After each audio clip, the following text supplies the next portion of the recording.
kundanna lejn Franco De Bono. Dan kien ir-riżultat tal-laqgħa ta' aktar minn satejn tal-Grupp Parlamentari Nazzjonalista fid-Dar Ċentrali. Sa minn qabel il-laqgħa uħud mid-deputati kienu diġà ddeċidew x'għandu jagħmel Franco De Bono. Naħseb li għandu jirriżenja Franco De Bono. Għandu jsejjaħ vot ta' fiduċja? Għandu jirriżenja Franco De Bono. Fit-tmiem il-laqgħa, il-whip David Aġuż ħares qarrija li takkuża lil Franco De Bono bit-tradiment. Il-Grupp Parlamentari Nazzjonalista jgħid li blaġir u d-diskors tiegħu Franco De Bono qed jeddet l-istabilità tal-pajjiż. Fisser l-imġiba ta' Franco De Bono bħala nuqqas serju ta' lejaltà u korrettezza lejn it-tmexxija tal-Partit Nazzjonalista. U għalhekk intqal li l-unika triq onorabbli u ta' irġulija l Franco De Bono huwa li jirreżenja mill-Parlament. Fit-tmiem il-laqgħa ħareġ mid-Dar Ċentrali l-uffiċjal tal-Partit Nazzjonalista Frank Psajla li qal li ħadd mill-esponenti nazzjonalisti ma kien ser jagħti kummenti. L-istqarrija li għandna kif riġna tal-Grupp Parlamentari Nazzjonalista ma din m'hemm xejn tar ċeċiżi. L-istqarrija kif komunikata mill-Grupp Parlamentari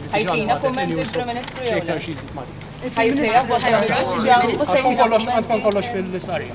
Il-Prim Ministru ħareġ mid-Dar Ċentrali sija wara li ntemmet il-laqgħa u mal-ispiċċat l-intervista ma' Franco De Bono fuq il-programm Bondi Plus. Lorenz Gonzi ma rridx jagħti kummenti lill-ġurnalisti qal biss li m'għandu xejn xi żid mal-istqarrija maħruġa. Għaxiex ma tajċi kommenti dis-darba, Prim Ministru? M'għandi xejn nżid dak li qal il-Grupp Parlamentari. Lanqas id-deputati nazzjonalisti preżenti għall-laqgħa ma rridu jikkummentaw. Se tressu vot ta' fiduċja? Se toħroġ stqarrija tkunu tafu. Se tressu vot ta' fiduċja?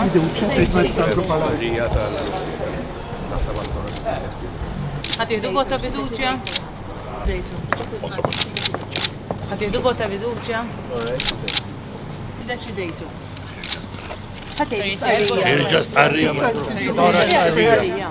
Istatar. Se tresqu vot ta' fiduċja fil-Parlament? Se toħroġ stqarrija tal. X'iddeċidejtu? Sa taqsu l-Prim Ministru mela li bella xaffarijiet. Għandikun hemm stqarrija ta' xi vot il-waqt. Grazzi. Stqarrija tal-Grupp Parlamentari. Sorsi fid-Dar Ċentrali qalu lil One News li matul il-laqgħa Lorenz Gonzi qal li fl-aħħar 4 snin Franco De Bono għajjieħ u fi kliemu kiellu sentimenti ta' moħħu u qalbu. Il-Prim Ministru qal li ma jridx jgħajjat mozzjoni ta' fiduċja biex skontu jibqa' konsistenti. Insista li mozzjoni ta' sfiduċja tista' titressaq fil-Parlament mill-Oppożizzjoni jew minn Franco De Bono. Fil-laqgħa Lorenz Gonzi esprima ruħu konvint li għad hemm possibilità żgħira li Franco De Bono jista' jirriżenja. Il-Prim Ministru ddikjara wkoll li l-Partit Nazzjonalista jinsab fi kriżi u qal li f'każ ta' elezzjoni bikrija jista' jkollu diffikultajiet biex jikkonvinċi lil votanti li m'għandhom ebda rabta ma' kwalunkwe partit politiku. Is-Segretarju Ġenerali tal-Partit Nazzjonalista Pawlu Borċo Livir siket għal kollox dwar id-deċiżjoni li ttieħdet biex Herman Schiavone jikkordina iż-żjara li jagħmel Lorenz Gonzi f'Marsa Xlokk il-ħadd li għadda. Dan meta ġimgħa biss qabel l-istess Partit Nazzjonalista kien qal li kien waqqaf lil Herman Schiavone milli jippreżenta ruħu bħala kandidat fuq id-distrett li jitla' minnu Franco De Bono. Il-Partit Nazzjonalista kien saħansitra qal li Schiavone kien ingħata direzzjoni biex ma jippreżentax ruħu bħala kandidat. Nhar il-ħadd iżda Schiavone kien spalla ma' Lorenz Gonzi fl-attività politika tal-Partit Nazzjonalista f'Marsa Xlokk.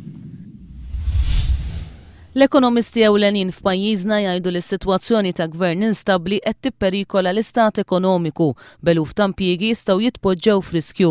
Jinsistu li kriżi politika f'Malta li kienet ukoll irrappurtata fil-mezzi tax-xandir barranin qed ixxekkel ir-reputazzjoni ta' pajjiżna. Alfred Mifsud jgħid li l-argument tal-Prim Ministru li ma jsejjax vot ta' fiduċja fil-Parlament minħabba l-effetti li jista' jkollu fuq l-ekonomija ma jagħmilx sens.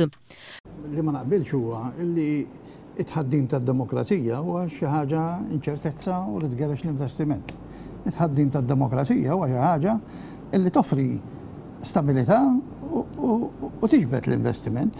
L-istess ħsieb tal-ekonomista Lino Briguglio li jsostni li l-inċertezza politika qed tostakola l-investiment u tpoġġi l-impjiegi f'periklu. U jien qed nistenna li jekk ma jkunx hawn passi serji biex dina l-inċertezza titnaqqas, ikonna impatt kif ġaqal Karmenu fuq l-investiment illa li x'min ħajinvesti jrid ikollu ċertu ċertezza fuq l-impjiegi anke fuq il-konsum. L-ekonomisti jgħidu li l-unika soluzzjoni biex pajjiżna jerġa' jagkwista l-istabilità meħtieġa f'dan il-mument kritiku huwa li jmur għal elezzjoni bikrija.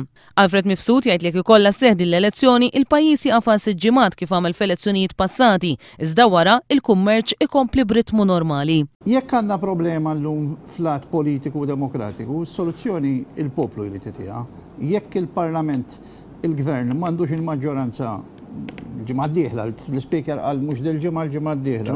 Ma nagħmlux ixu kbira minna di ġifieri jumejla u jumejla mhux se tagħmel differenza. Però l-ġimgħa d-dieħla il-poplu rid ikun jaf jekk il-Gvern għandux maġġoranza jew le fil-Parlament. Lino Brigulio jgħid li taqbel jew ma taqbilx ma kif żviluppat is-sitwazzjoni biex pajjiżna jikseb l-istabilità tiegħu jeħtieġ li jitkellem il-poplu f'elezzjoni. Franco m'għandux raġun, Gonzi m'għandux raġun, il-Prim Ministru. Franco għandu raġun, il-Prim Ministru għandu raġun. Issa, ir-realtà hi illi il-Gvern tela fil-maġġoranza, illa li Franco għaddikjara mhux qed sapportjah. Allura jiena naħseb li triq li hemm miftuħa l-unika waħda ma rridux li hemm iżjed minn da li ssir elezzjoni.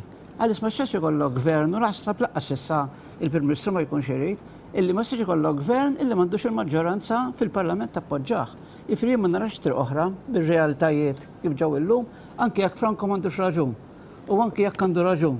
Xorta triq issa hija li tkun hemm elezzjoni.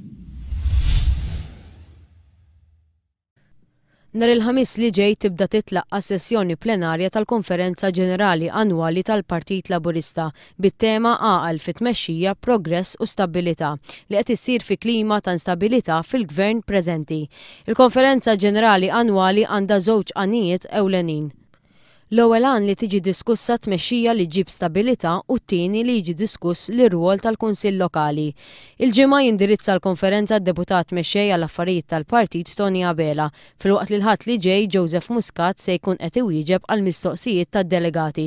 Is-sessjoni plenarja tkompli il-ġimgħa 20 ta' Jannar bid-diskussjoni fuq il-mozzjoni għaqal fit-tmexxija, progress u stabilità fejn jindirizza l-konferenza d-deputat mexxej Angelo Farrugia. Il-konferenza ġenerali tintemm il-ħadd 22 ta' Jannar bl-indirizz tal-mexxej tal-Partit Laburista Joseph Muscat.